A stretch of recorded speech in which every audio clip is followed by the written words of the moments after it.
Hola a todos y bienvenidos a su podcast de negocios, finanzas y dinero. El día de hoy quería que se platique un poco acerca de cómo se debe conformar una cartera, cómo debemos invertir y cuál es la manera correcta para que ganemos suficiente dinero sin tanto riesgo. Y en maneras generales, sin recomendar una acción o algo, es la conformación de qué porcentaje debe ser, sobre todo en acciones y en bonos. Y esos son los porcentajes que platicaremos el día de hoy. Sin más, los dejo con la charla de hoy. Bienvenida, bienvenido. Hoy le entramos a fondo a una estrategia de inversión muy conocida. El portafolio 60-40. Así es. 60% acciones, 40 bonos. La fórmula clásica. Exacto. Acciones para buscar crecimiento, bonos para darle estabilidad, ¿no? Pero la gran pregunta es, ¿sigue vigente? ¿Cómo se mide frente a otras opciones hoy? Y para responder eso, nos vamos a apoyar en un análisis histórico bastante completo del CFA Institute. Ah, muy buena fuente. Sí, revisaron 122 años de datos. Mercados clave: Estados Unidos, Australia, Reino Unido, Japón. Una perspectiva de larguísimo plazo. Buenísimo. Entonces la idea es entender cómo le fue a este 60-40 históricamente, ¿no? Y ver qué pasa si movemos los pesos. Justo.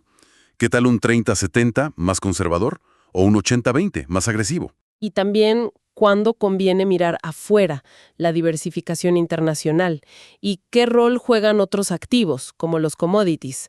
Queremos lecciones prácticas. Ok, a ver, empecemos a desglosar. Dale. Primero lo básico. El 60-40 se hizo popular por su, digamos, simplicidad. Y por esa idea histórica de que acciones y bonos no suelen caer al mismo tiempo. Claro, la idea del balance. Si uno baja, el otro compensa. O eso se esperaba. Se esperaba, exacto. Aunque, como bien sabes, esa correlación negativa no es una garantía. Uf, no. El 2022 fue un recordatorio fuerte de eso, ¿verdad? Vimos caídas en ambos lados. Precisamente, demostró que esa relación puede cambiar. Pero ojo, si miras la foto completa, los 122 años del estudio. Ahí sí funciona. A largo plazo, sí. El 60-40 sí ha entregado rendimientos reales positivos, o sea, ajustados por inflación, en los mercados principales, como un 5% anual en Estados Unidos y Australia, por ejemplo. Nada mal. Ok, entonces la base histórica está ahí. Pero vamos a lo jugoso. Mover los porcentajes. 30-70, 60-40, 80-20. ¿Dónde está la diferencia clave? Aquí el estudio tiene un hallazgo muy interesante. Usan el ratio de Sharpe. Que es como medir cuánto rendimiento obtienes por cada susto, por cada unidad de riesgo que tomas, ¿cierto? Exacto, una medida de eficiencia. Y lo que encuentran es que el salto más grande en esa eficiencia, en ese rendimiento ajustado por riesgo, Sí. ¿dónde se da? No es al pasar del 60-40 al 80-20, que sería lo que uno quizá pensaría intuitivamente. Ah, mira tú. El brinco fuerte ocurre cuando pasas de una cartera muy conservadora, como un 30-70, a una balanceada, como el 60-40. O sea, dar ese paso hacia el 60% en acciones históricamente ha sido donde más rendimiento por susto se ha ganado. Correcto.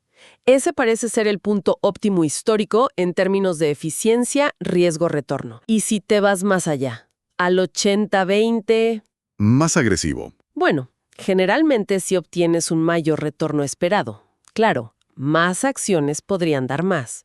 Pero ese ratio de Sharpe, esa eficiencia, No mejora igual. no mejora de forma consistente, especialmente en mercados como Japón y Estados Unidos, según los datos históricos.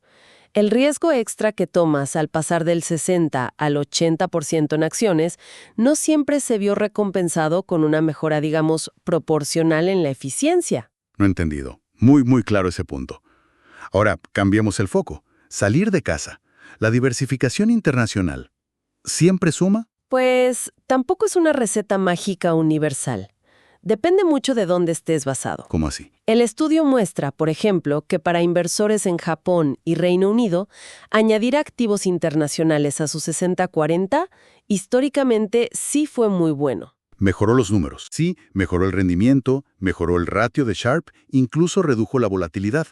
Para ellos, mirar afuera fue clave. Ok, lógico para mercados que quizás no tuvieron el mismo desempeño que otros. Exacto.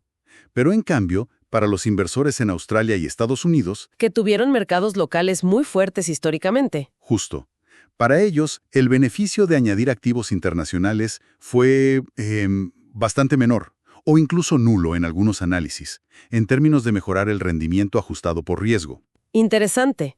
Entonces, la diversificación global no es un sí o sí automático, es más estratégico. Totalmente.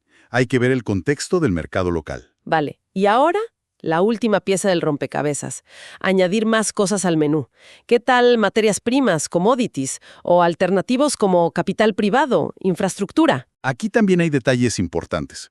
El estudio probó distintas combinaciones. Una que incluía commodities. ¿Sumaba valor? Sí, esa combinación tendió a mejorar el ratio de Sharpe y a bajar la volatilidad en los periodos analizados. Parecen ser un buen complemento históricamente para diversificar. Bien.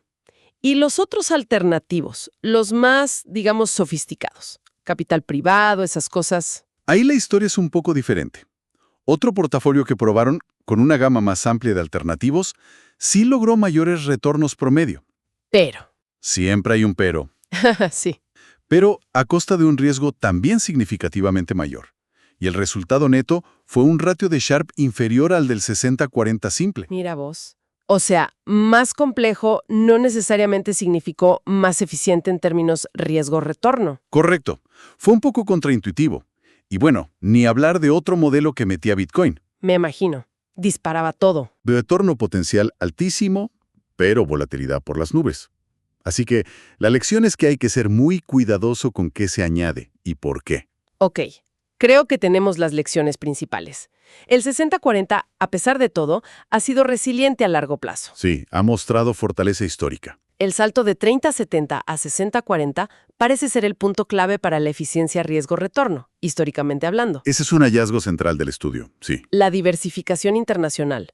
Importante, pero depende del mercado local. Estratégica, no automática. Y los commodities pueden ser un buen complemento, usado con prudencia. Exacto. Han mostrado beneficios diversificadores. Y todo esto nos recuerda algo que dijiste al principio.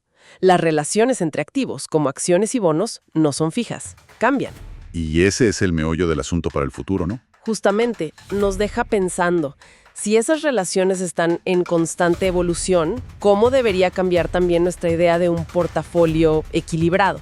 Más allá de las etiquetas fijas, 60-40, 70-30... Exacto. ¿Qué significa realmente buscar balance en el entorno actual y el que viene? Una pregunta potente para seguir explorando.